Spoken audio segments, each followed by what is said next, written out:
Tactique du diable de Clive Staples Lewis, 30e lettre.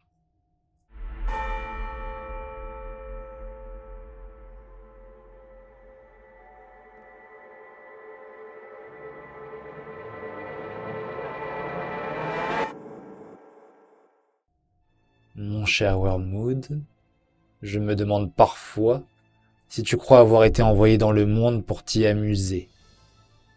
Il ressort non pas du misérable semblant de rapport que tu as osé m'adresser, mais des renseignements que j'ai reçus par la police infernale, que le comportement de ton protégé lors du premier bombardement a été bien pire que tout ce que nous pouvions imaginer. Terrorisé, il s'est senti affreusement lâche et n'a donc pas éprouvé la moindre trace d'orgueil. Néanmoins, il a fait tout ce que son devoir exigeait de lui, et même un peu plus. En face de ce désastre, on ne peut mettre à ton actif qu'un accès de colère au moment où un chien l'a fait trébucher, un abus de cigarette et l'oubli d'une prière. À quoi bon pleurnicher devant moi au sujet de tes difficultés? Si tu adoptes la notion de justice de l'ennemi, et que tu nous suggères de tenir compte de tes circonstances et de tes intentions, je ne puis te garantir qu'on ne relèvera pas une charge d'hérésie contre toi. De toute façon, tu ne tarderas pas à découvrir que la justice de l'enfer est purement réaliste, et qu'elle ne se préoccupe que des résultats. Rapporte-nous de la pâture, ou l'on te donnera toi-même en pâture.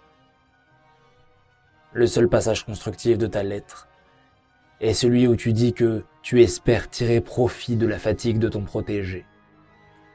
Tout cela c'est très bien, mais cela ne te tombera pas du ciel. La fatigue peut provoquer une douceur étonnante, un certain calme intérieur, et même quelque chose qui ressemble à des visions. Si tu as souvent vu des hommes, sous l'effet de la fatigue, succomber à la colère, à la méchanceté et à l'impatience, c'est qu'ils avaient affaire à d'habiles tentateurs. La chose paradoxale, c'est qu'une fatigue modérée offre un terrain plus propice à la mauvaise humeur que l'épuisement total. Ceci provient en partie de causes physiques et en partie d'autres facteurs. Ce n'est pas la fatigue en soi qui produit la colère. Ce sont les exigences de certains qui, souvent à l'improviste, viennent accabler un homme déjà à bout de force. Or, ce qu'une personne souhaite, elle en vient très vite à le considérer comme un dû. Ce qui, au départ, n'était qu'une déception, peut ainsi, avec un minimum d'habileté de notre part, être changé en un profond sentiment d'injustice. C'est uniquement quand la personne s'est résignée devant l'irrémédiable, quand elle ne s'attend plus à aucun secours et qu'elle ne cherche même plus à penser une demi-heure à l'avance, qu'une lassitude empreinte d'humilité et de douceur risque de l'envahir. Si tu veux que la fatigue de ton protégé produise les meilleurs résultats, il faudra donc que tu lui donnes de faux espoirs. Suggère-lui des raisons plausibles pour penser qu'il n'y aura plus de raid aérien. Aide-le à se remonter le moral, en évoquant le bien-être qu'il éprouvera à être au fond de son lit la nuit prochaine. Augmente la lassitude, en lui faisant croire qu'elle passera bientôt, car en général, les hommes ont l'impression de ne plus pouvoir supporter la tension au moment même où elle prend fin, ou bien où ils s'imaginent qu'elle prend fin. À ce propos, comme à propos de la lâcheté, il faut éviter à tout prix qu'il se donne à fond. Quoi qu'il dise devant les autres, qu'il soit résolu au fond de lui-même à ne pas supporter n'importe quoi, mais à endurer ce qui lui arrive seulement pendant un laps de temps raisonnable. Et arrange-toi pour que ce laps de temps soit plus court que la durée probable de l'épreuve. Il n'est pas nécessaire qu'il soit beaucoup plus court. Lorsque nous nous attaquons à sa patience, à sa chasteté ou à son courage, c'est fort amusant de faire succomber l'homme à l'instant précis où, s'il l'avait su, le secours était à la portée de sa main. J'ignore s'il y a des chances qu'il rencontre sa fiancée dans un moment de tension. Si tel devait être le cas, tire parti du fait que, jusqu'à un certain point, La fatigue rend les femmes plus loquaces et les hommes plus silencieux. On peut susciter, à l'aide de ce phénomène, pas mal de rancœurs secrètes, même entre amoureux. Les scènes dont il est actuellement le témoin ne te fourniront sans doute pas une base adéquate pour une nouvelle attaque intellectuelle contre sa foi. Cela n'est d'ailleurs plus en ton pouvoir à cause de tes échecs antérieurs.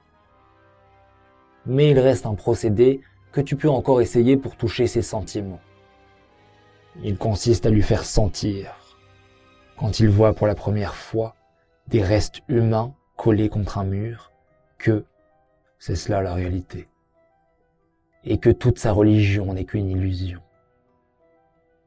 Tu ne tarderas pas à remarquer que nous avons complètement embrouillé les hommes sur le sens du mot réalité.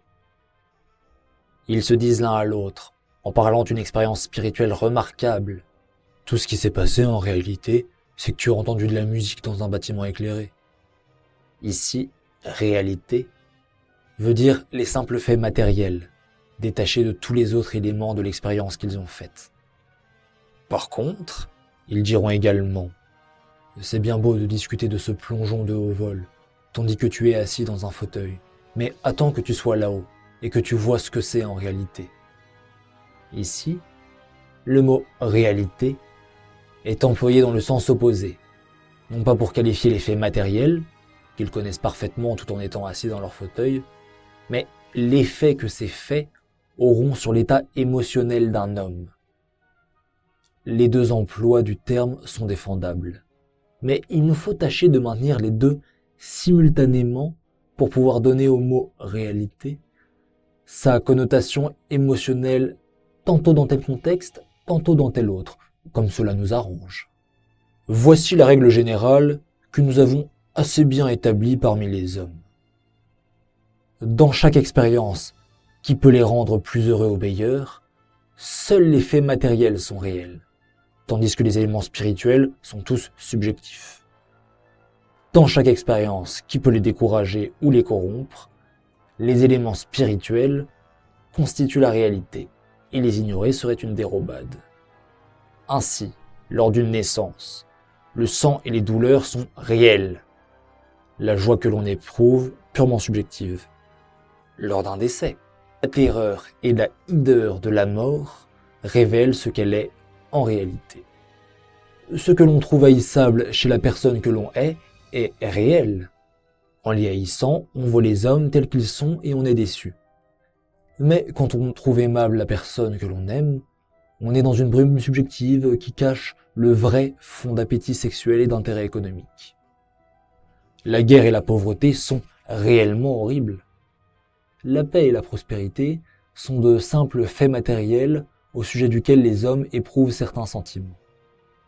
Ces gens s'accusent toujours les uns les autres de vouloir le beurre et l'argent du beurre. Mais, grâce à nos efforts, ils sont le plus souvent dans la fâcheuse situation où ils n'ont, finalement, ni beurre ni argent. Si tu manœuvres bien, ton protégé n'aura pas de difficulté à considérer son émotion, à la vue d'entrailles humaines, comme une révélation de la réalité, et celle qu'il éprouvera à la vue d'enfants heureux, ou d'un temps radieux, comme un simple sentiment. Ton oncle affectionné, Screwtape.